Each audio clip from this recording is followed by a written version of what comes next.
What's going on, everybody? Welcome back to another episode of Over the Octagon podcast. We're here right after UFC 306, UFC Noche, UFC at the Sphere last night between Sean O'Malley and Merab Dvalishvili. We're going to go through the entire card during this week's episode. We're going to go through each fight, dissect all the fights. A lot of decisions, only 2 finishes out of the 10 fights at the entire card at the Sphere last night. But a couple dominant performances. We're going to discuss each one of those and get into what's next for these fighters on the card, plus Merab and new champion. Dominant performance over Sean O'Malley. Same thing with Valentina Shevchenko. Dominant performance over Alexa Grasso. 2 new champions in the UFC after last night's pay-per-view event. We're going to go through the entire card and discuss. Also, we went after our bantamweight title fight last night. The boys decided to continue our streak of Mount Rushmore discussions, and we opened it up to a Mount Rushmore of the bantamweight division. There's a lot of things people don't know about these smaller weight classes and smaller divisions in the UFC. The bantamweight division was never even a part of the UFC until late 2010, beginning of 2011. It was only a part of an organization called the WEC that the UFC bought around that time period. So we're going to discuss our Mount Rushmores of the bantamweight division, past and present, and we're going to give you our thoughts on that. Okay? And if you're watching and you're not already, please hit that subscribe button, subscribe to the channel, ring the bell, turn on notifications to never miss another episode.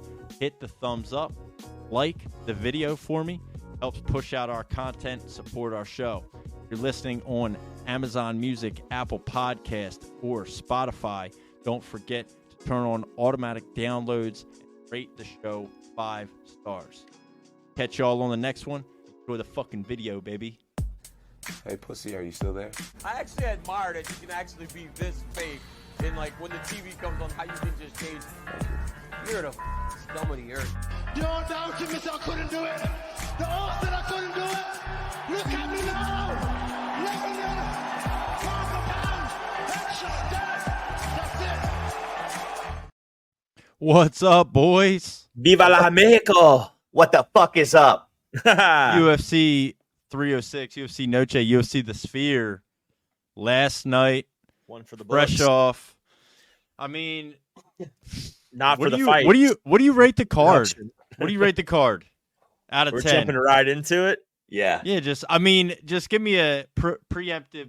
We don't got to do a crazy deep dive right now, but what do you rate the card out of 10? All things considered.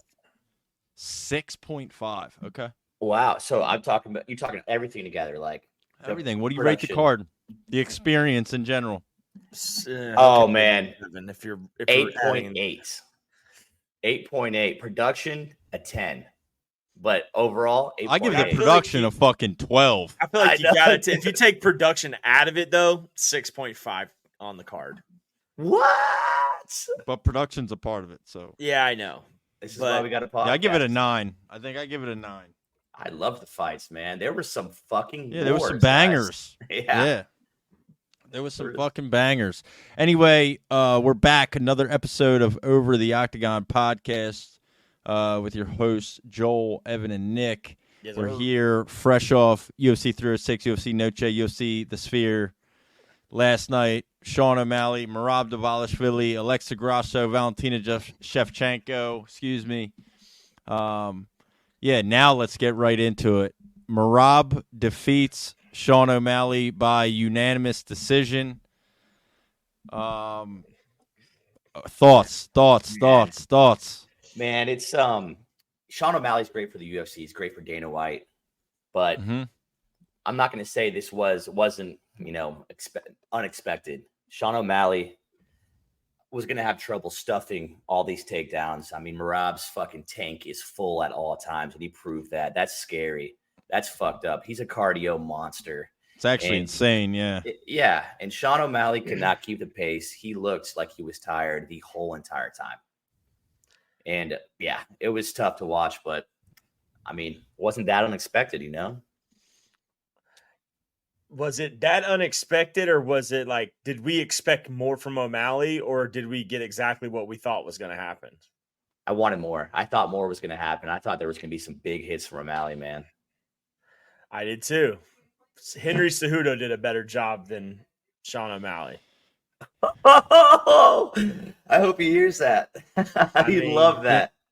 To be fair, I mean, he had bigger and hard hits moments. Like Sean O'Malley didn't even really do anything. He hurt Merab in the 5th with a body shot, but outside of that, with the front body kick. Like 49 significant strikes in 25 minutes. You got outstruck like essentially 214 strikes to 49. Yeah, so I get it. There were the takedowns, but so the strikes, a lot of them came on the ground for Merab, obviously. Sure. Merab kneed the fuck out of Sean's thigh. Yeah, that was brutal. Dude, it was just constant knees to the thigh. But like the one thing I gotta give Merab some credit is his movement, because I feel like that is the thing where people like aren't talking about enough. Why wasn't Sean able to hit him on the feet with the hands? It can't solely be because, I'm worried about a takedown. He's been worried about a takedown from other people his entire career. Sure. Yeah. I've never seen anybody fight Sean O'Malley and move the way that Merab was fucking moving. Golly, he didn't stop, man. He doesn't stop. He's bouncing around. He's, and he like, it looks kind of frantic, but it's concise. Sure. And it's thought out. It's methodical, because you can watch, and DC picked up on it last night on the broadcast too, because he kept saying, he's about to go. He's about to go. He's dancing around him. He's bobbing, he's weaving, he's moving.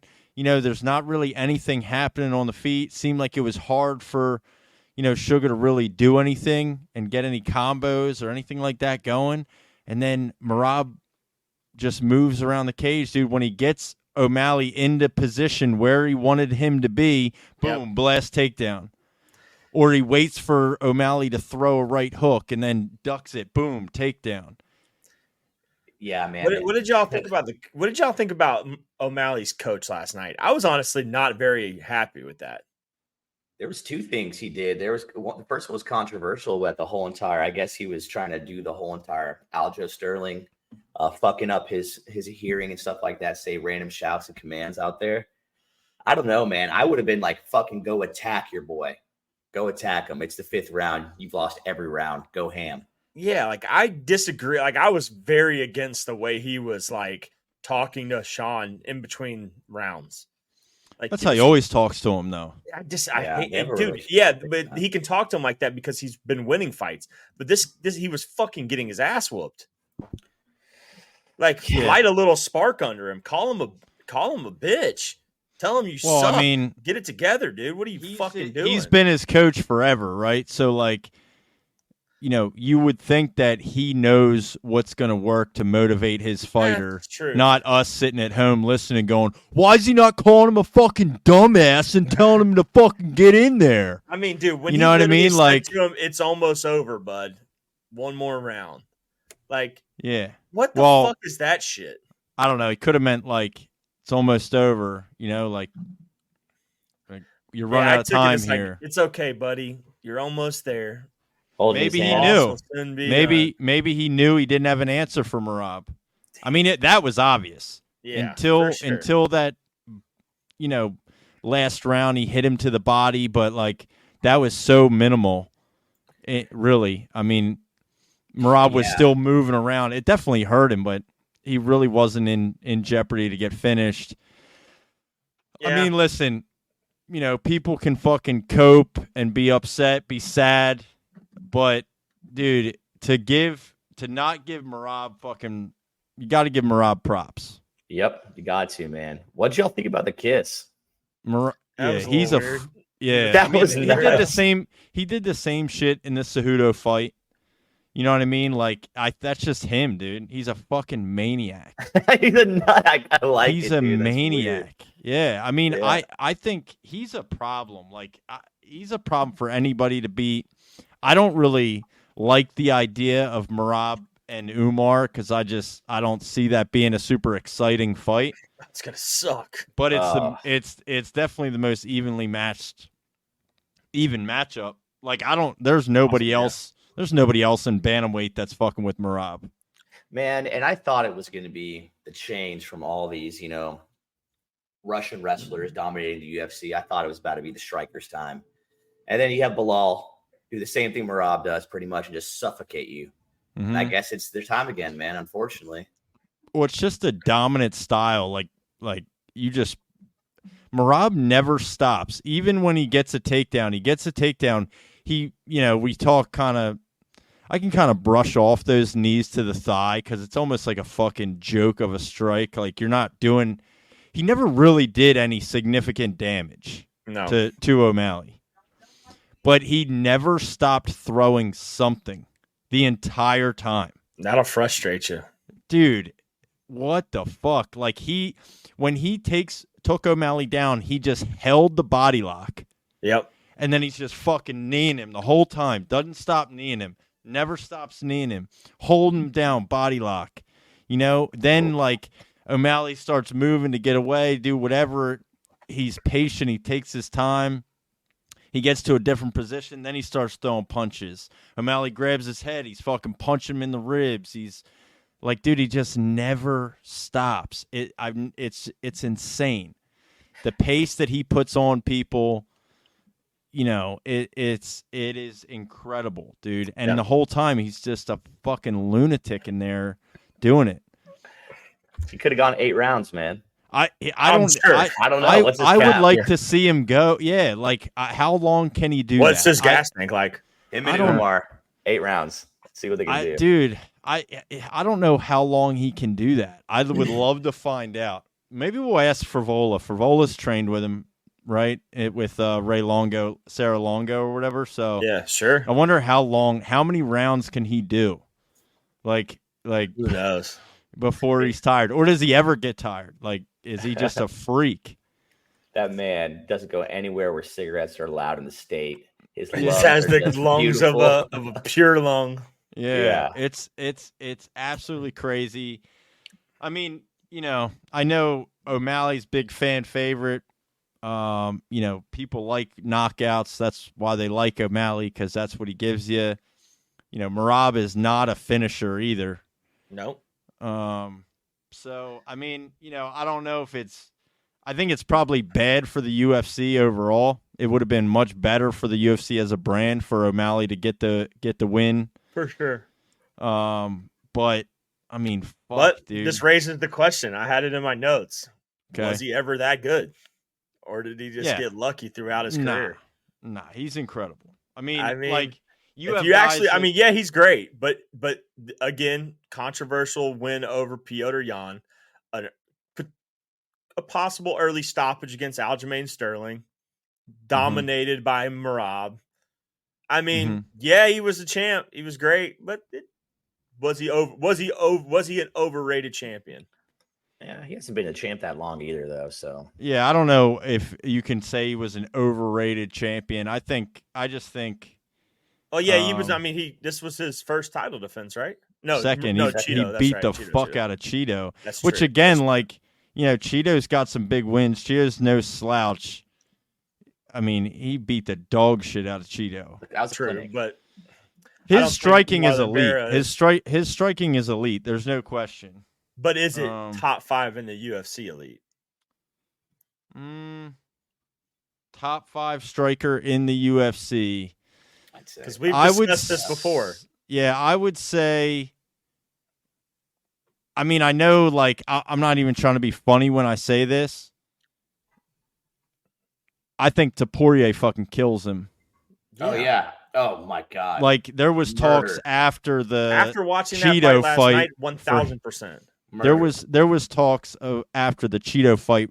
O'Malley's like talking about. Well, here's another positive, and then I'll finish what I was about to say. You're not going to hear any more double champ talk No. for a while, so that's good. Yeah.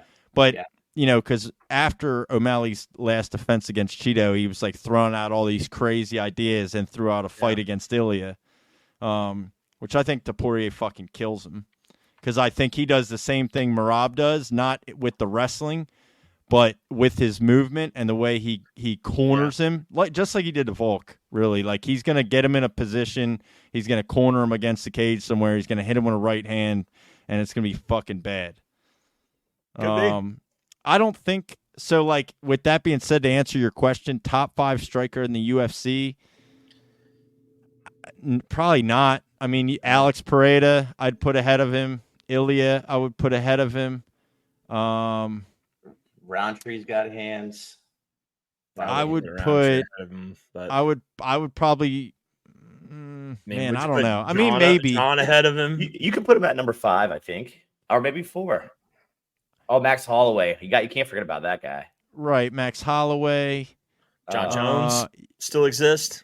Yeah, John Jones. Yeah. Tom Aspinall still exists. Dustin Yeah, I Poirier's mean, got hands. I don't know if, like, I think they're better than him overall, but I don't know if they're like better pure strikers than O'Malley. I think like when O'Malley's in that, you know, quote unquote flow state of striking, I would. He was not in any kind of flow No. last night No. at all. Mm-mm. You could just tell he was off. Oh, It was yeah. a bad night. Not sure where his mind was. To be honest, I don't even think he looked good coming out. Like coming out into the octagon, I didn't like. He didn't look like the normal O'Malley, in my opinion. I don't know. Maybe he just. I mean, dude, it's a tough fight for anybody. Your big ass, you know, big event.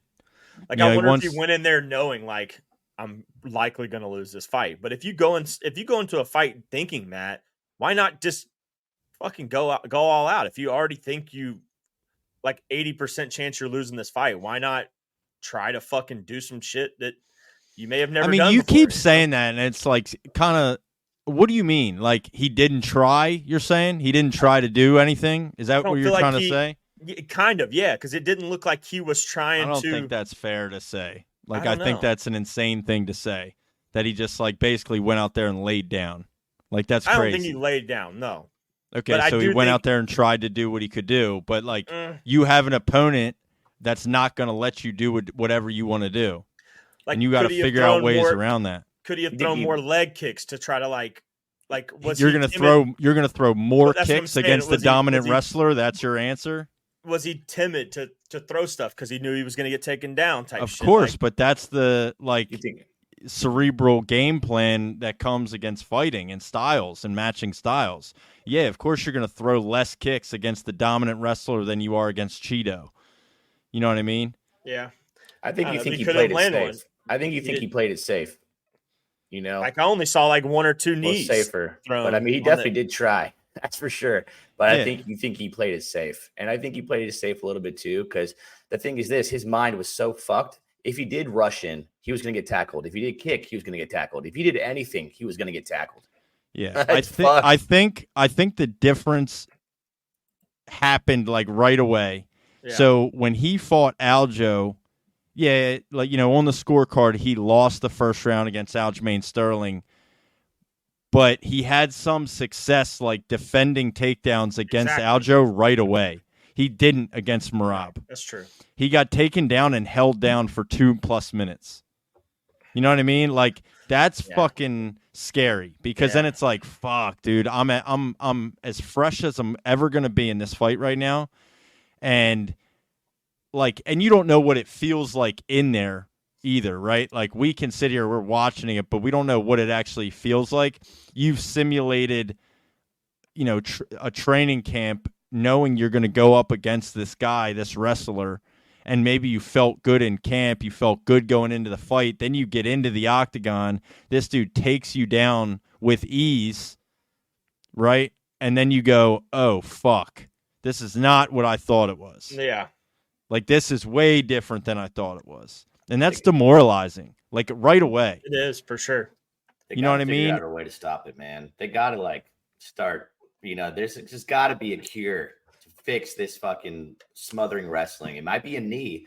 Incorporate more Muay Thai knees when they're shooting. I don't know, man. But Well, and maybe as much as I hate to say it, maybe Umar's the answer. Like Umar has really good striking. Umar started off with a kickboxing base, and now is a dominant Dagestani wrestler as well. But like his initial start in martial arts was in kickboxing. His striking's very good. Yeah, there's a chance that that's the fight, that we've seen a lot recently, to where, dominant wrestler, it kind of null and void each other, and then it ends up being a striking battle, and Umar fucking knocks him out. Do we think that? I think it's possible. That's the next fight. Yeah, I think that's super. I think that's super possible. I don't know. Fight just happened last night. We're gonna have to see how things kind of shake out, as far as that goes. But here's the question, and we can stop it after this because we've been on it for a bit. Yep. What's next? Merab's next is Umar. We know this, but what's next for O'Malley? Do we finally get O'Malley Sandhagen? I get a rematch. I'd say rematch with Jan. A rematch with Jan? Yeah, I don't think Sandhagen's there. I don't think, and it does nothing for O'Malley. O'Malley, a rematch with Jan puts him back in, and if he wins that, it puts him back into getting a rematch for a title. Sure. You know what I mean? So because right now we're looking, you got what? Merab, Sean, Umar. No, Umar's not even in the top 5, right? No, Umar's 2, bro. He's 2, right? Yeah. And then you have, not Umar, not in the top 5. Sandhagen's not in the top 5. He's 4. Or is he 4? Okay. Yeah, he's 4. Figgy.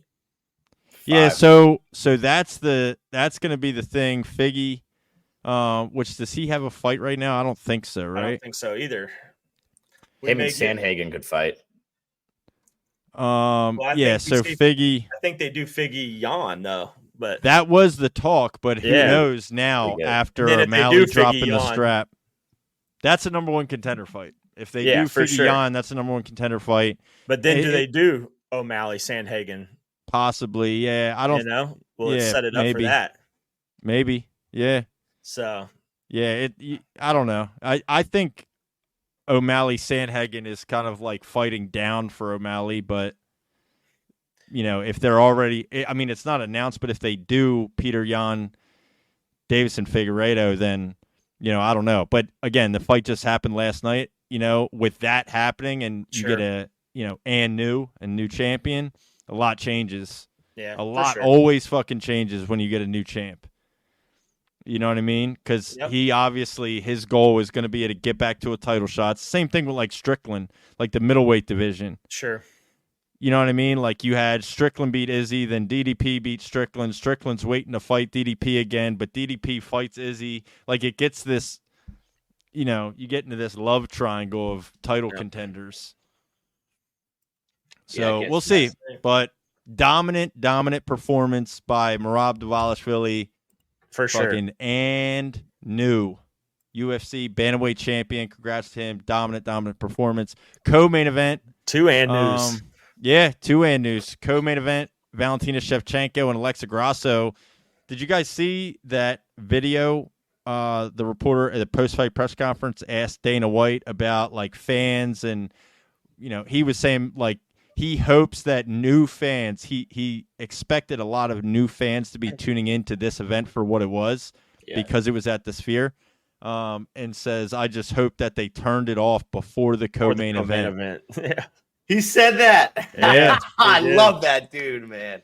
Yeah, he said that. So he was like, and if they did, then they're probably fans. And if they didn't, well, oh well, So he was definitely not a fan of that, but which Valentina I wasn't dominated. Either. Yeah, it's kind of the same. It was the same thing. It was like a copy-paste fight, co-main and main. Was it not? It really was, yeah. Same bullshit. She was taking Grasso down with ease, though. Which is Yeah. It just seemed like, she, in my opinion, played it safe and just did exactly what she had to do to win the fight convincingly. Yeah. Yep. The best, you know what I mean? that way. And Merab did the same thing. Merab stuck to a clear game plan. Never Agree. stayed in one place, which made it hard for Sean to really get in and touch him. And then took him down, and when he took him down, he held him down. He did enough work on the ground for them, to not like stand him up or do anything like that. He didn't cause any real damage, though. He never had O'Malley hurt. But the I don't bad know thing that about she really Grasso had. is Grasso didn't do anything enough to speak for a rematch, like a fourth. She got beat too. She got beat too dominantly to even deserve to fight again for the belt. Yeah. So now you have to put Manon Fiort against Valentina instead of Grasso. Yeah, well, I think it would have had to be super close. Yeah. But again, like it would have had to be just like their second fight that ended in a draw. It would have had to be just like that, but it wasn't. And honestly, I'm glad. Like, I don't want to see 4 fights. Like, that's too much. Sure. If a trilogy can't solve it, dude, we gotta just move on. You know what I mean? Right. So I'm glad the trilogy, like the whole like Figgy and Brandon Moreno thing, like, dude, that's like ridiculous. Just because you don't have any more challengers. But at least them, when they fought 4 times, every fight was a fucking banger. Yeah, but it's because there was nobody else at that time. Yeah, exactly. You know what I mean? And now in the flyweight, you have some more, more contenders. And like Moreno dropped out, he beat Kai Kara France, in that time period and things like that. But I think it's good for, that women's flyweight division. Alexa Grasso was pound for pound number 1, women's pound for pound number 1. I would assume Valentina, or maybe they give it to Zhang Weili, but I would assume Valentina, now as champion, also takes women's pound for pound ranking number 1. Manon Fiort right now is ranked number 2 in the flyweight division. Coming off, who'd she beat last? Blanchfield, right? Blanchfield, yeah. Oh yeah. Who's 3? It's not like she beat a lower ranked opponent to get where she is. Like, she beat a top 5 person to be 2, and and that's the fight. I mean, that's a striking battle for sure. And they both have good takedowns as well. Fiort and Shevchenko have good takedowns. So it's like this could be a perfect stylistic matchup for the both. I'm arguably more excited to see Valentina Shevchenko, Manon Fiort than I am Grasso. Grasso Shevchenko. Like, I just think Fiort's like more dangerous than Grasso. Yeah, you're right. You're right. And she's sick, man. She has a good chance. Yeah, even the submission attempt she had last night, like I like the commentary. They were like, "Oh, she's in trouble. She's in trouble. She's in trouble." Like, I never saw Shevchenko like truly in trouble. Her posture was so good, dude. Went for Grasso went for a sub, and the crowd was going crazy. I'm like, that's not even close to being locked in both times. Yeah, I was like, what are we doing? Shevchenko was fully up, like anytime, armbar, guillotine, anytime. She was always the only thing that it does is it makes Shevchenko have to react. You know what I mean? And then she has to be defensive. So in threatening, all these submissions, it makes Shevchenko have to be defensive. Sure. So then she's not putting damage on Grasso. But, you can only do that so much. And she did. She got him in she got her, she threatened a couple different, submissions, but none of them were enough to even win her around. You know what I mean? So not a big deal. But kind of a uneventful main and co-main, man. Yeah. And new though for both of them. And now the fun begins where we really got some banger fights. Yeah. Yeah. I mean, Ortega Lopez, like, does Lopez have, outside of Alex Pereira, some of the best aura in the UFC? That mullet gang is huge, bro. Yes. Yeah. Mine's off. Is his aura just like fucking just speaks for itself, bro? He's a beast. Yeah, Diego Lopez is a savage. He's about that fucking life. Savage, dude. I love it. Mm-hmm. He's about it. I think. I mean, it's exactly what I thought would happen. I'm pretty sure I predicted a decision there. And like, I thought Diego Lopez's grappling was close enough to compete with Ortega's. Yes. that then the difference would be in a stand-up and in the striking battle, which Lopez clearly would win, and that's exactly what happened. I was surprised by Ortega not going for more takedowns and actually standing the whole time. You would think that he would try at least, but he had no chance of beating Diego Lopez in a standing war, and he stuck around the whole time. He got rocked really hard weird. in the first. It was weird. So he's credited with no takedowns. He definitely tried them, and and they ended up on the ground a few times due to some knockdowns and stuff like that. But I just think Diego Lopez has really good grappling and takedown defense and good wrestling. Like he's pretty well rounded. His striking's not super elite, like he does kind of throw these wild looping hooks and he throws them hard though. That's the thing. Yeah, though. His he definitely punches throws are hard. Yeah, he definitely throws hard shots. And that brings you back into the featherweight mix.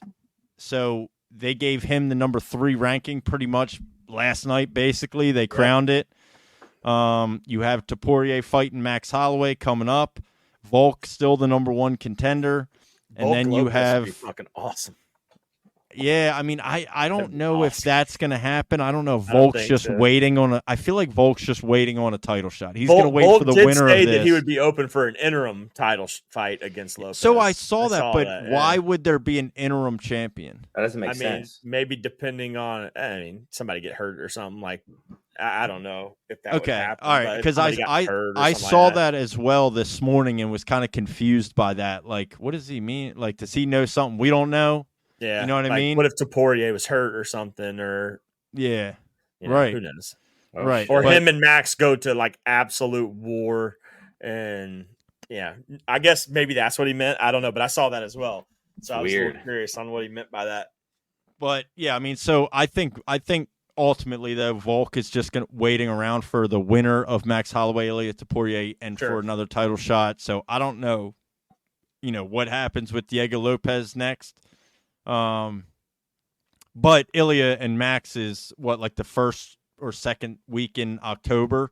So, we'll be seeing that it's less than a month away. I do know that. I think it's October 9th. So we'll see that less than a month away, Ilya and Max. And then we'll kind of have a little bit more clarity on what'll happen with Diego Lopez. But dude, that was a dominant win for him too. Yeah, it was great. In my opinion. It's a great win, man. I'm here for it. Like, let's get it rocking, Diego. This shows how good he is on a full camp. Like, just a full camp, no issues. Like, 300 is, like, hard to judge him off of because of all the things that happened during all of that. Like, 3 weight classes up. Like, not 300. That wasn't 300. That was the most recent. That was his fight against Ige. That wasn't 300. Yeah. What was that? 303? That was 3.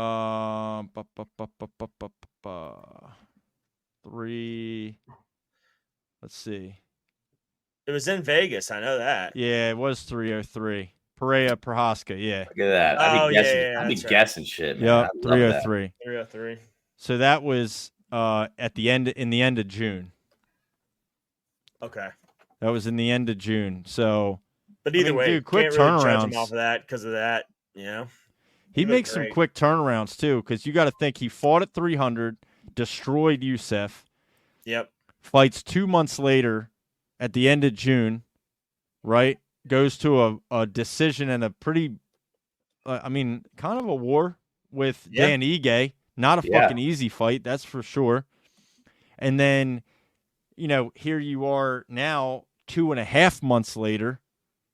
And you're fighting, the number 3 ranked contender in the world, and you go to another decision. Dude, he's active. Diego Lopez is active. Dude. He's ready, man. He's as active as Alex Pieta. Those two guys are fucking active. I love it, bro. I love it. It's incredible. It is the aura. That's the aura. But that's the thing. Like, that's why fans love him so much. And he wins, and he goes out there and does crazy shit, and he takes an opponent on 6 hours' notice and beats him, man. and fights every 2 months. You know what I mean? Like, What a rise for him too. Like how I know, quick, right? less than a year, and now, he's arguably in a title picture. Yep. Yep, he made it. He made his destiny with this shit, dude. Yeah. Crazy. Forced his way. And he was Got number it. 12 going into last night, right? Hell Correct. yeah. It's stupid. Yeah. That is stupid. Damn. I said that when we were watching the fights. Yeah, like, I know. man, what a jump, dude, from 12 to 3. Like, typically when we see the 12 ranked guy fight the number 3 ranked guy, it's like not great Levels for the to the 12. shit, Yeah, yeah. like you see how really different it is from just top 15 to top 10 to top 5. Like, That's like Steve Urseg. Ursik tried it. Yeah. yeah, Urseg tried it, right. But truthfully, he's not 12. He was always better than 12. Yeah. Oh, There's yeah. no doubt. Agreed. And it's hard to judge him on the Dan Ige fight because, like, Dan Ige is so fucking tough. He's good, and you took it on 6 hours' notice. Like, you're taking a fight against a guy that you did not expect to be fighting at all. So, like, I don't know if he got enough props for that, taking that fight. Ige got all the props, as he probably should, for saving the card and whatever. Yeah. But, Diego Lopez deserves the same amount of praise from that, in my opinion. Agree. But solid performance. Congrats to him. Number Yeah. 3 ranked featherweight in the world, Diego Lopez. I'd say the rest of the card, though, is pretty good. The rest of the card was phenomenal. Yeah, I mean, next, the fight before that, fight of the night, Was- Zellhuber and Ribovic. yeah. It was a war. Yeah, War. so Zellhuber, Ribovic, that got fight of the night last night. Ribovic got the split decision, but that was a war. Dude, I that agree was with it the it. second round? I When think they just the were second going at it. the second round they hurt each other. Zellhuber Yeah. almost got knocked out. Knocked out, Yes. yeah. Then he almost knocks out Ribovic. It With was the like elbow. With the Yeah, elbow. split him God. open, yeah. Oh. so. I mean, that fight was fucking bananas. It was great, man. I agree with the score too, man. I think Ribovic slightly had him with these Russian Yeah. uppercuts were great. His combos were sick. He had the Yeah. slight edge, barely, but it was a Yep. damn war, bro. Holy shit. I agree. I don't think. Yeah, I agree. I wouldn't have been mad, no matter what. Like if they gave it to Zellhuber, I could see it. Yeah. But at the same time, like I do think Ribovic did a little bit more, Agreed. to get the dub. I got a question, Murky. Yep. Do you think he's going to be as big as Messi? No. Yeah. That was He fucking said insane. That. I was know. like, What That sounds like insane- something DC would say. DC was What like, he insane. could. He could do it. What an insane. Yeah, so for anybody watching or listening, last night, Esteban Rivic's, I think it was pre-fight, like in the little promo video they made. It was. Yeah, that he could wants to bigger than be Messi. he wants to be just as big of a star in Argentina as Messi is, which I don't even think like if he rose to become Conor McGregor level, he would be as big as Messi is in Argentina. Sure. Have You know what I mean? Like That's funny. he would have to be by far the biggest superstar the UFC has ever seen. Yeah. You know what I mean? To even come close. That's fucking hilarious. Yeah, So he's fucked. ridiculous. Your first fight of the main card between Ronaldo Rodriguez and Ode Osborne. Another That was a banger. banger too, dude. I love Ronaldo Rodriguez. Yes, dude. He's a Sharp. savage, bro. And they both hurt each other too. Remember, Ode Osborne Mhm. almost knocked him out. Oh, yeah. man. Yeah. I think Yep. Ode That Osborne in the first yeah. round. The first Right round, away. dude. Yeah. I think he's pretty pissed that he tried going for the triangle. I think if he would go back in time, he would keep on striking because you let him recover. He did. I mean, that triangle was so fucking tight, man. That actually wasn't yeah. like that Yeah. was about it.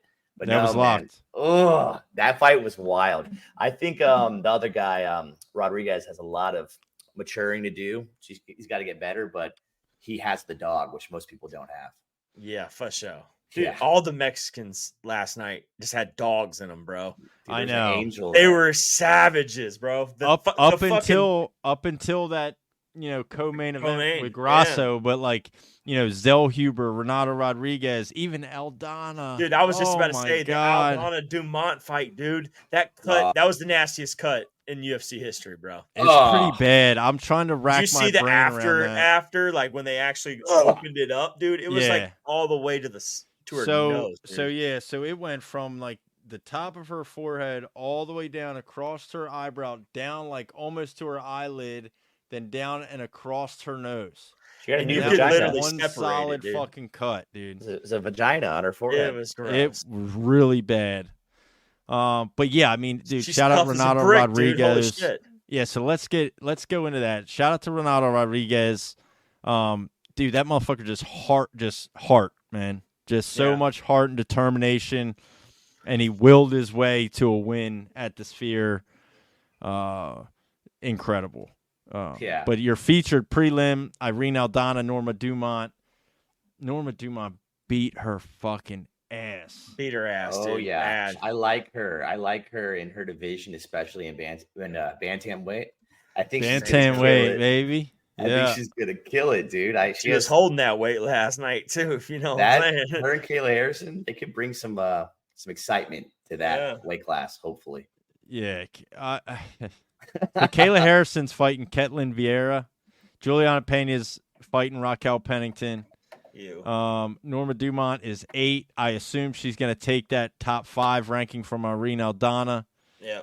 I don't know. I mean, Aldana once fought for a title against Nunez, but I mean, Dumont made her look like shit last night, boy.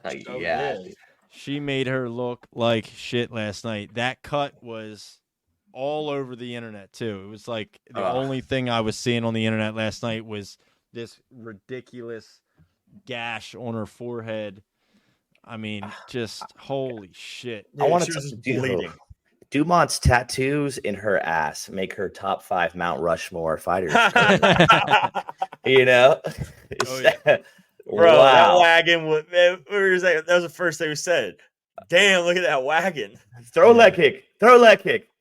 Yeah.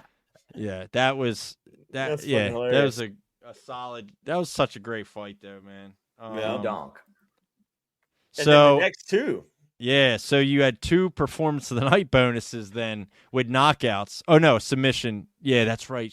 Because remember, both of those fights, the person who lost was winning, and then out of nowhere got fucking caught. Yeah. Well, I mean, I don't know that Torres was ever winning. I don't know that he winning, was right? And then all of a sudden, out of nowhere, he got knocked out. Nah, I don't think he was really winning. Bahamundes.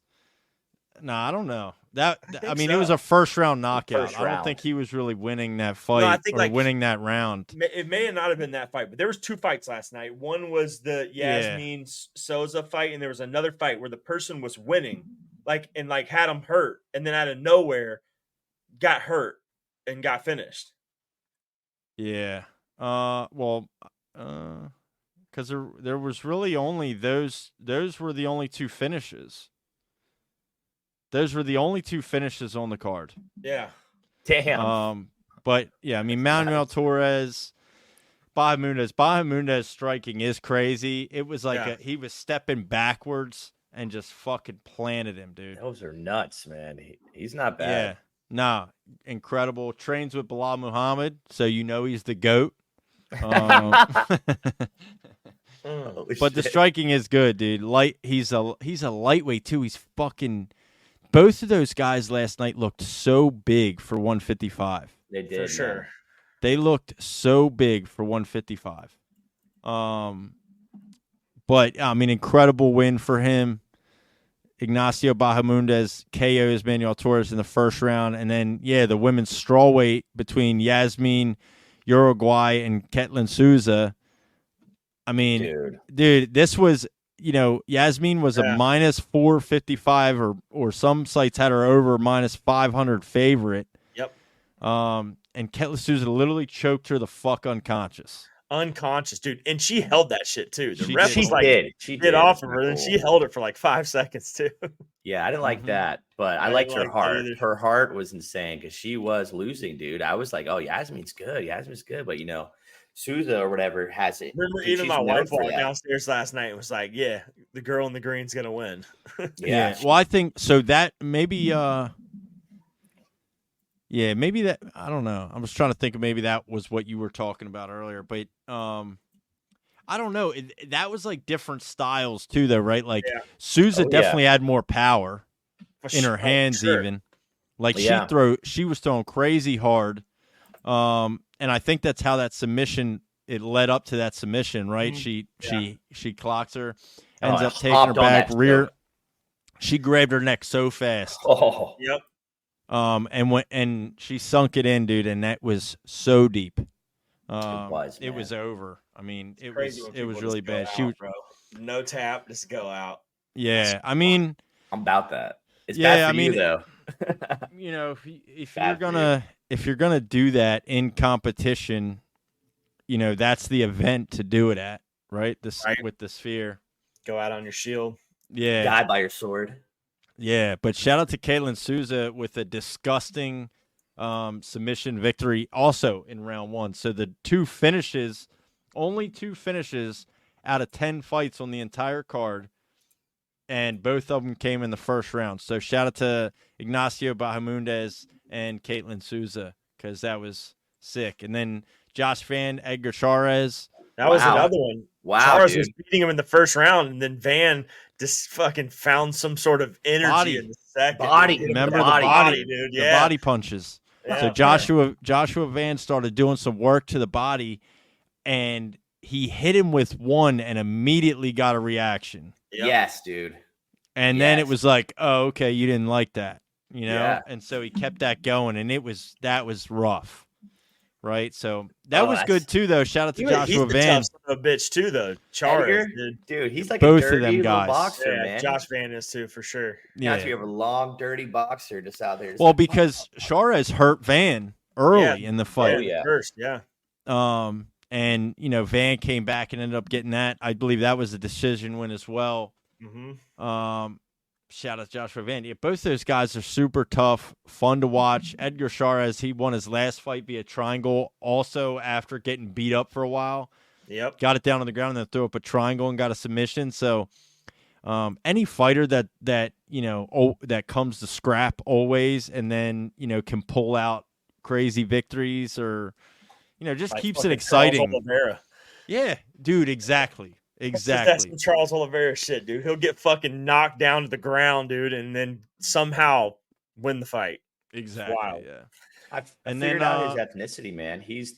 I thought he was Filipino the whole entire fight. He's he's the first ever Burmese fighter to compete in the UFC. It's like in South Asia. So I had no clue what he was, man. I always thought he was mixed I with did not African know that American at either. one point. Yeah. Yeah, I he was like, could have been. Burmese, yeah, Burmese. It's like Southeast Asia. Yeah, Southeast Asia. It's wild, man. Shout out Joshua Van and So, being the first ever Burmese fighter. That's Gangsta. sick. That's G shit. Solid win last night for him. You're 2 weeks. yeah. on 2 weeks' notice, yeah. Yeah. Your first fight of the night, the only fight on an early that they called an early prelim, but it was your first fight to kick everything off. Raul Rojas Jr. I'm not even going to pretend to attempt to say the Chinese guy's name because I know I can't. There's some whistling involved. Yeah. Yeah. Oh shit. But yeah, dude, honestly, you know, like Raul Rojas, definitely a character. Yeah. He's got a lot of learning to do too. Well, I think people were knocking him for like asking for a 50K bonus, which I agree is crazy. But he's been doing that copying Conor McGregor 50 G's, baby.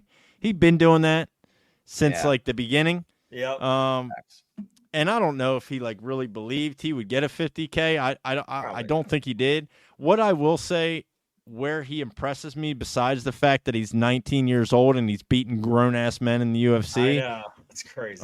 is that fight that he lost to Christian Rodriguez. Yeah. wild, he got reckless, he gassed out. Yeah. And he ended up losing that fight. What I saw from him last night was way more maturity. Sure. Right? Yeah. He stayed composed. He didn't get reckless. He did what he had to do to get a convincing win. He was not ever in danger of losing that fight either. No, I agree. Unanimous decision. He got the victory. Against a dangerous guy and a veteran at that who's been around forever. Yeah. So, I mean, dude, at 19 years old to show that kind of IQ, not that anybody really mentions Raul Rojas and fighter IQ ever, but I think we're starting to see it. I think we're starting to see it. Yeah, I think he's getting better. He's Maybe understanding. give him a little bit of chance to grow, and by the time he's like 21, he may be fucking good. Well, he's asking. His game. He's good now, man, and he's asking. He's 9-1. He asked for a ranked opponent. Team, A ranked opponent. Okay. He's on a 3-fight win streak now. You know what I mean? So I think you got to give it to him. I think you give him somebody because he fights. Yeah. So right now he's in bantamweight. There's talks maybe he moves up in the future, but just because he is so young. Give him the worst announcer ever, Dominic Cruz. I don't still know in the who, rankings. Well, I don't know who. Right, I know that's ridiculous. Give him that. I don't know who you give him, especially because he lost to Christian Rodriguez. Christian Rodriguez not ranked. Yeah, that's so tough. I don't know if he gets a top 15 fight. I think you're gonna give him somebody like another version, top 20 version of like a Christian Rodriguez. They're not going to run that fight back, obviously, but somebody similar position as C-Rod. Hear me out here. All right. Jose Aldo gets the next win or loss and fights one more time. Then we see Jose Aldo versus Raul Rojas, like older versus like newer versus older bantamweight fight. Yeah, see what you're trying to do there, but that's no really just way never in going to hell. happen. Why not? He's on the way up, not down. So if he loses and he signed like a 3-fight contract or something, he has one more fight to go. He goes out fighting Raul Rojas and like a Madison Square Garden or some shit. I don't know. I'll put $5 on that happening in 2027. But Jose Aldo is currently ranked 10. He's fighting Mario Batista next. Yeah, who's 11? That's You're coming saying up. if he loses, I mean, dude, there's loses no and way. has one more fight on the card. Nah, why? Why would he? That's just you're just throwing like ridiculous shit out there. Yeah, why not? Because it's ridiculous. What are the odds? It's literally never going to happen. Are there odds? I don't know. It's literally never going to happen. Give him Peyton Talbot. He's an up and comer. In that same weight class. Right. Give somebody Peyton Talbot to kill him. Get Peyton versus Raul Rojas. Why not? You want to give him to Aldo, but you don't want him to fight Peyton Talbot? They're both top 20. They're both top 20. I think Talbot's going to fight. He's better, way better than Raul Rojas. Yeah, so you give 20. Yeah, so you got to give right. Yeah. Yeah, I mean, I don't know. I don't know what's next for him. I think you got to give him like a similar opponent to a C-Rod to try to see if he can get a win at that level first. I mean, you know Christian what I mean? Rodriguez was a fucking monster. Christian Rodriguez is good, man. Yeah, he's fucking good, dude. Yeah, very good. So I think you got to give him somebody like that to see if he can get that win back. You know what I mean? But that's it for UFC 306, UFC Noche, UFC at the Sphere. Now you don't have to say 3 names ever again. Well, maybe. We'll see. We'll see how it goes. We'll see if we can get any other events similar. Maybe we can run it back at the Sphere. Let's touch on that real quick. We spent a lot of time going through the whole card, but it's all right. We're just going to have to – it's just going to be a little bit longer of an episode, folks. Buckle in. What did you think about the Sphere as a venue? Oh, man. I mean, I will say that whole in-between fucking fights, the changing of the scenery, that right there alone is fucking cool for production or for the future if it ever happens again. Mortal Kombat, bro. There's one scene in the Mortal Kombat movie where Johnny Cage is fighting Kano. It was right behind you during like the main event. I was like, what the fuck, dude? Yeah, it was So the sick. whole thing was like a video game. I love it. I'm kind of sad. There's only going to be one time it's going to happen. Somebody asked Dana, like, you did it for Mexican Independence Day. How about you do it on the 4th of July for Americans? Do the history of American fighters. Yeah. Oh man. I mean, dude, it's just was it everything that he said it was going to be? I think so. I think if you were there live, yeah, absolutely. Well, and that's an interesting point I was going to bring up too. Like, to be honest, what they did for your viewing experience, just watching at home, I thought was incredible. Like, it was. They had a different kind of camera angle from the top of the seats that showed over the entire arena, and then to where you could kind of watch those 90-second movies as if you were in the Sphere.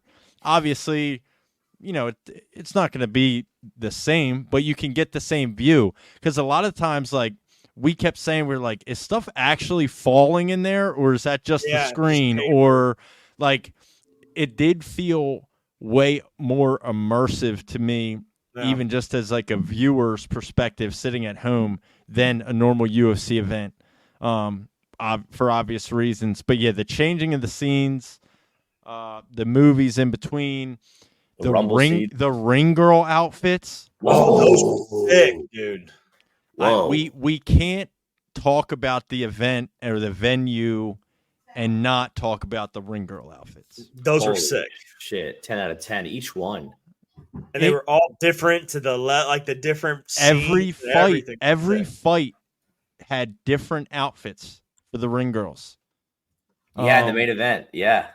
It was sick. Just that I think is going to get overlooked in this entire thing. Like, I think that talking point and that storyline is going to get overlooked and overshadowed by everything else that was going on at the Sphere last night. But holy shit, that was fucking so cool that they did that. It was, man. It was incredible. It's one of those, like, kind of minute details to me that really made a difference in the show. You know? Oh, yeah. That really made it over the top. Because those outfits were just... They were sick. They were top tier. So did anybody find the Easter egg last night? I don't even know. Nah. Did you find it, Joel? No. That's why I looked over for a second, because I was like, I forgot all about there being some sort of Easter egg thing. So I'm like, did anybody actually find out what the Easter egg was? Let's prompt the audience too. So, like, I have no idea. I wouldn't even know what to look for. But if you're listening to the podcast on Spotify or Apple or Amazon Music or whatever, or you're watching this video on YouTube, you get to this point, and you've seen or heard anything about these 10 Easter eggs 10 that were apparently in those movies last night, comment down below. If you're listening on Spotify or Apple, if you click the link in the description, you can send a text message directly to us. So do that. Let us know if anybody knows of any Easter eggs or what they were. I didn't even see Dana talking about it. So we'll have to. Well, maybe they let this play out for a little bit. People sifting through it, but I'll be really interested to see like what that was and where they were.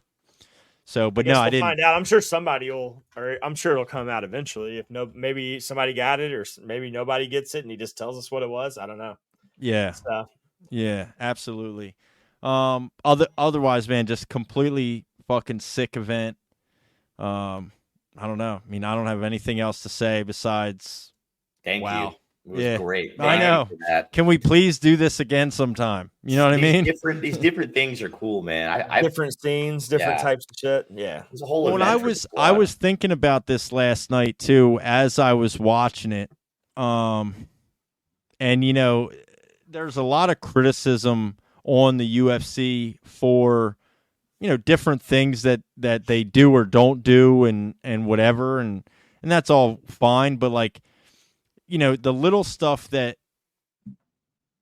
it has happened over the last year, I feel like kind of for the fans in a way, for the fighters to make it cooler, more attractive, like the custom fight shorts. Has this been one of the best years of UFC history? I think so. Yeah. I mean, dude, the custom fight shorts, the new gloves, and now you get gold gloves, you get Contender Series gloves, you Yeah. get tough gloves, you Yeah. get Road UFC gloves. Having an event like UFC 300, as disgustingly stacked as that event was, Sure. you get this insanely overproduced, just ridiculous, movie of an event that UFC 306 at the Sphere was. I mean, it's all these little details keep getting stacked up higher and higher and higher. Can't be said enough. Yeah, I think it's incredible. He wants to win an Emmy for that event. I don't know how the Emmys work, but whatever award it is, fucking give it to him. Yeah.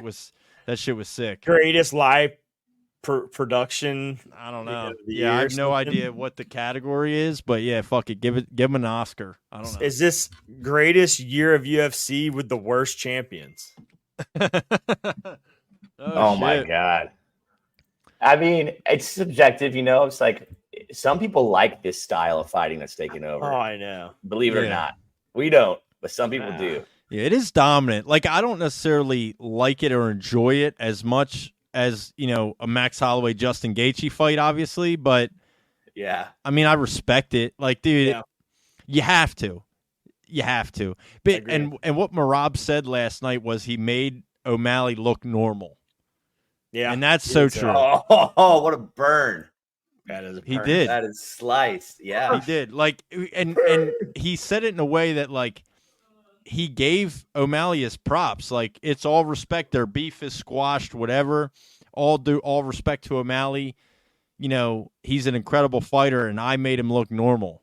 And I agree. Like, I do think O'Malley is an incredible fighter, to your point earlier, Joel. Like, I do think he is that good. I don't think he's overrated. Like, I think he's incredible. I think Merab's just fucking so dominant, that's what we get. But, either way, neither here nor there. Yeah.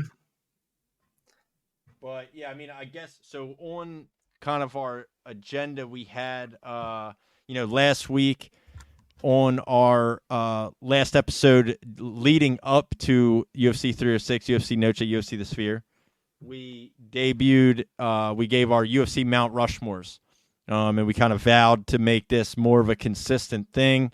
And with last night being the, for the Bantamweight title, I think it made sense that we did our, Mount Rushmore of Bantamweight fighters. So, no preference. Yeah. Who wants to drop their list on me?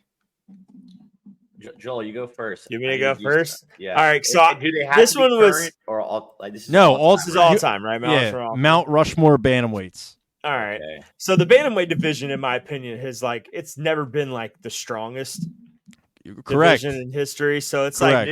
the Mount Rushmore, it's not the holy shit, Yeah.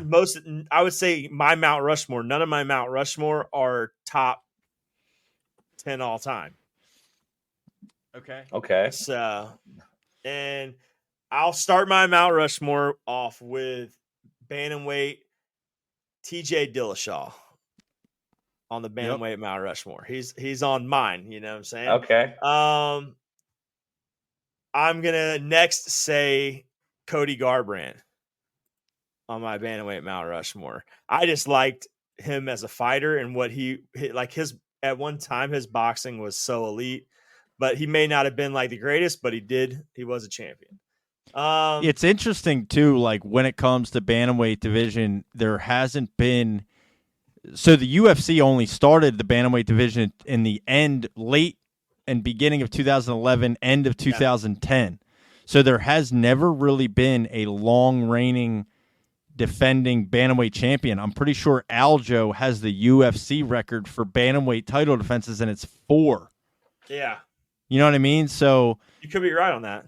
Bantamweight is, fairly inconsistent. It makes this kind of Mount Rushmore thing super interesting too, because it could be all over the place. That's why mine isn't it's not my goats. My bantamweight goats. This is my Mount Rushmore. Sure. And then number 3 spot for me, I'm gonna give it to Aljo. simply because I feel like he was, he did. He have has. the He longest, does. He So does I have the feel like he most deserves bantamweight to title be on defenses. Yeah. My fourth was a little tough because I have 3 names that I was deciding on. Okay. But I was gonna put Dominic Cruz at 4, but It's kind of hard not to. First ever UFC bantamweight champion. Bantamweight champion. So Mhm. Dom was my number 4, but I also teeter-tottered with Uriah Faber. Like, Okay. so Yeah, I'll let you leave go. Dom at 4. I'll let you go. I'll leave Dom at 4, but I did teeter-totter with Uriah Faber. That was my potential. Okay. So you got run it down for me again. My UFC 4 bantamweight Mount Rushmore or bantamweight Mount Rushmore. TJ Dillashaw. Yep. Cody Garbrandt. Cody Garbrandt. Fuck, you just made me forget my 3. Aljo and and Dominic Cruz. Dominic Cruz. Yeah. Yeah. And you could take Cody, like someone would disagree with me on the Cody Garbrandt thing, but I just feel like Cody Garbrandt had some of the greatest highlights. Like he had some banger fights. Like, yeah, I think the rivalry with TJ Dillashaw and Cody Garbrandt was fucking sick. Yeah, absolutely. And if I'm gonna put TJ on there, I feel like you got to put Cody there. For sure. So, all right, that's my 4. Boys, who's next? I'll go. All right, go ahead, drop it on me. All right. Well, Rafael Sonsao. 100% number 1. Shout out Raph. You're the man. Most decision wins in UFC history. That's a record. What? He holds a record. It's fact. I mean, that's pretty sick. It's a UFC record. I don't know how many UFC records some of these other guys got. 0. It's nuts, man. I was going the Faber route, but he was better in another division, another weight class. So he went there, so has like Jose Aldo. You know what I'm saying? That not for me. So I went Dominic Cruz number 1. Okay, that's fair. I mean, and I'm just doing kind of the same way I went out there from last time, and just trying generational stuff like that. You definitely have to have Aljo in there just because. I mean, he had a reign, dude. He had a big fucking reign, and I did not want to put both of Cody and TJ. I felt like if that's like me putting Chuck and Tito. You got to pick one, man. So I know. Unfortunately, I went with TJ. Yeah, he's got to be on the 4 or in there somewhere. Yeah, man. So I mean, and number 4th was the hardest thing for me. And as for now, it's kind of ballsy, it's kind of stupid, but kind of. Even though he just lost, I like Sean O'Malley up there, man. Okay. I don't think. Well, let me ask you this. It's definitely not the end. Yeah. It's not the end of the sugar show. Aside was or is, because we've talked like bantamweight's kind of like or it has been, and it's such a new division in the grand scheme of things. So new. Is Sean O'Malley the biggest superstar? Yeah, like iconic, like Conor McGregor, like that kind of level of. I mean, maybe Garbrandt, maybe Dillashaw, but like I think he's ahead of them. I think he's way more popular than they are or were. Do you think his popularity will fall though after losing? Maybe a little, but not. Yeah. Nah, I think overall, I think people just like his style and stuff. So I don't. Sure. And his his social media presence, just this whole thing, whole package dominates the internet. Nasty. What was your 4? Run it back. 4 was Dominic Cruz, Aljo, TJ, and Sean O'Malley. Sean O'Malley. Okay. All right. It was tough, man. That's hit him up, Merc. All right. So I did go back to WEC. You got to. I had to. So, first on the list is Uriah Faber. Hey, there you go, the Cali kid. Yeah, Uriah Faber was so fucking dominant in WEC. He was so good. He had like I think it was 6 or 7 title defenses in a row in WEC. Yeah. He was unfucking beatable at one point. He was the face. Yeah. He was so good. He was so fucking good. Dominant in the WEC. WEC gets bought out and merged with the UFC in 2010, which is where the bantamweight division started for the UFC. So I feel like you have to include some kind of pre-2010, content or fighter, Sure. pre-2010 fighter. And from like 2000, like you can look this up, from like 2006 to 2009, Uriah Faber never fucking lost and won like 6 or 7 straight title fights. Yep. He was amazing. My second on the list, I'll go with Dominic Cruz, because solely because first ever UFC bantamweight champion. Yep. So this is how I kind of did the list, and you'll pick up on it. Next, I did T.J. Dillashaw, the KO over Cody Garbrandt, stupid. The rivalry with Cody Garbrandt, couple title defenses, dominant fighter. Yep. He loses to Aljo more recently, but with a really jacked up shoulder and whatever. But I think Dillashaw, you got to throw Dillashaw on there when you're talking about bantamweights. Next and last but not least, I'm gonna go Henry Cejudo.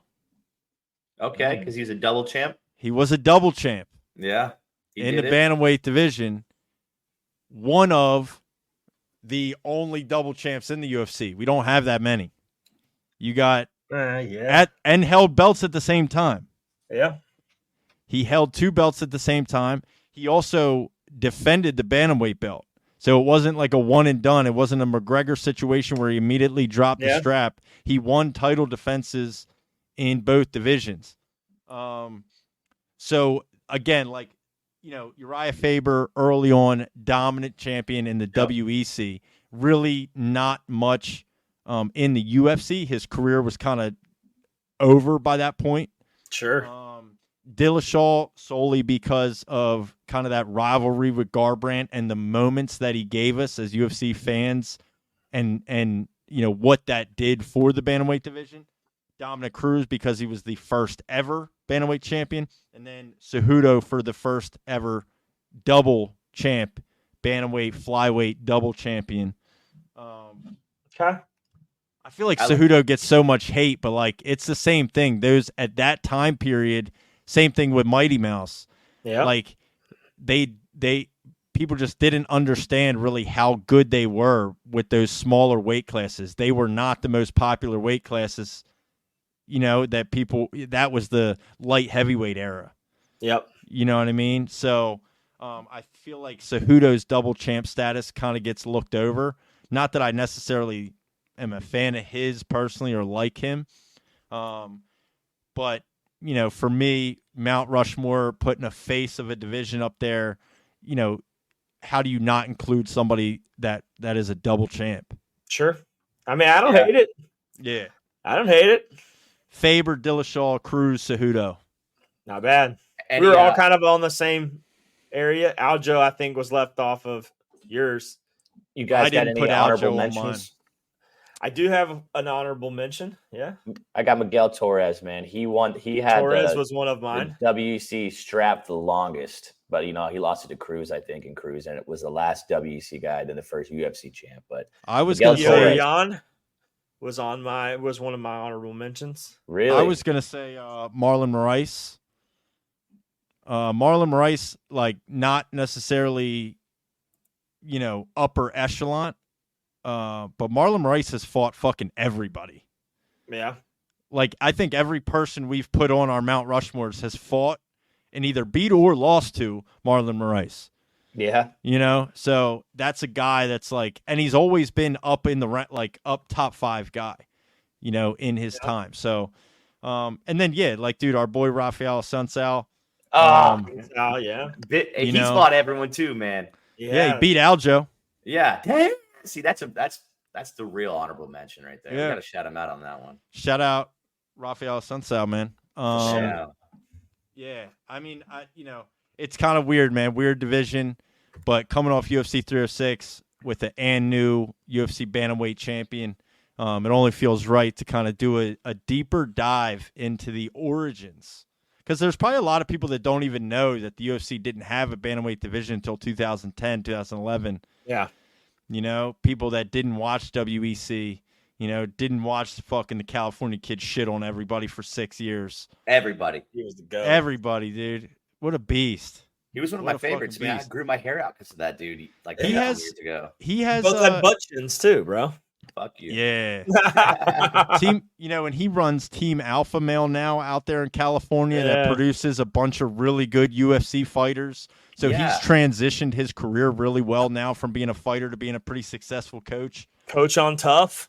He Yeah. has either Macy Barber or Aaron Blanchfield. One of those two, I forget. Aaron Blanchard's from out my way. She's Jersey, so she's not She's Jersey. out Macy Remember Barber. when Conor McGregor told Oh, him he said to put that chin on the stage and go out there and shake it a there. little bit? Oh yeah, what a burn! That fucking guy is hilarious. But yeah, sick.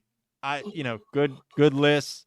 Oh yeah. And we can close it out. There's no UFC event this coming Saturday. Yep. And then we're back on September 28th. UFC Paris. Renato Moicano versus Benoit Saint Denis. Great card. Our boy fucking Big Matt card. Frivola is also fighting on that card. Check out the t-shirt if you haven't already. Steamroller, Frivola. That's the French roller. Ooh, So shout out to him. He'll be on that card. And then that gives us October 5th, which is UFC 307, Alex Pereira versus Roundtree. that's a stacked card, bro. Well, it is a stacked card. I'm just so sick of them shoving Raquel Pennington, Juliana Pena. Like, fuck, dude. Dude, they have to fight, dude. I fucking they hate have them, to dude. Get it over with. God, I hate them. They have to get it over Just with, give dude. fuck them both, dude. Cut them both, and then make Caitlin Vieira and Kayla Harrison the fucking title fight. You They're know what's sick- funny is dude. imagine if this fight goes to a draw. Ugh. I'll fucking Imagine. puke. Does Guys. Dana just strip them both of the title? Like, does he just strip Raquel the title I and hope. just I hope, remake dude. a whole Cut 'em. entire title fight? I think you after cut that? them both. Dude. There's Anyway, the 16 following- ranked fighters The on that following, card. the following. That's crazy. actually. Yeah. And then the following week, so this puts us looking at about the next month of UFC events. The following week after UFC 307 is a fight night on October 12th, and that's Brandon Royval versus Tatsui Taira, Oh yeah. which is a fire main event. Tyre's my guy. Yeah, Polyana Vienna's on that card. Hey now. Tuned in. Yeah, we're in there. So, but that's what it looks like. Upcoming events, we got some fucking good ones. But after last night's pay-per-view, we do have a week off this Saturday. So Yep. we'll have to assess what the podcast schedule looks like next weekend. UFC 306, UFC the Noche, UFC at the Sphere. Breaking news: Robert Whitaker revealed that his scheduled fight between Khamzat Chimaev next month will be a 5-round fight. Yeah, as it should, right? Why would it be? But it was a 3-round fight first. Oh, because it's not a main event. Yeah, it's not a main event, Oh, so it'd be a 5-round fight. So I'm talking. that That's probably- what I'm talking about. that plays into Whitaker for sure. That helps Whitaker. Yep, I agree. Anyway, man, we've been going. This is like our longest episode in a while. Yeah, we didn't even touch MSG. Yeah, Announcement. MSG did get announced. John Jones, Stipe, November main. 16th, John Jones, Stipe. You have the co-main is Michael Chandler versus Charles Oliveira. Michael Chandler no longer waiting for the Mac to come back. You also have Bo Nickel on that Paul card as Craig. well. Bo Nickel, Paul Craig, correct. So, Yes, sir. I'm going to that. So I talked to the wife today. We're good. We'll be in New York City at Madison Square Garden November 16th for, I believe, UFC 309. John Jones versus Stipe Miocic. Wonder when the tickets are going to go on sale. Say less, know. bro. I'm in that ass. Watch. I'm there. I'm looking up tickets right now. They're not on sale yet. Oh, So I looked at that last night. Tickets are not on sale yet, but when they do go on sale, I'm buying them. I was looking at hotels today. I'll sleep on So, the street. I don't give a We'll fuck. figure it out, but we're going to make it On happen. the street. Hell yeah. But yeah, let's get the fuck out of here. right, if you're bro. not already, make sure you subscribe to the channel. Hit the thumbs up, drop a like on the video. As always, fucking, keep it frosty. I don't know. Keep it frosty. Frosty. Yeah, keep it hot. See y'all boys Yeah. on the next one, baby. See you later, guys.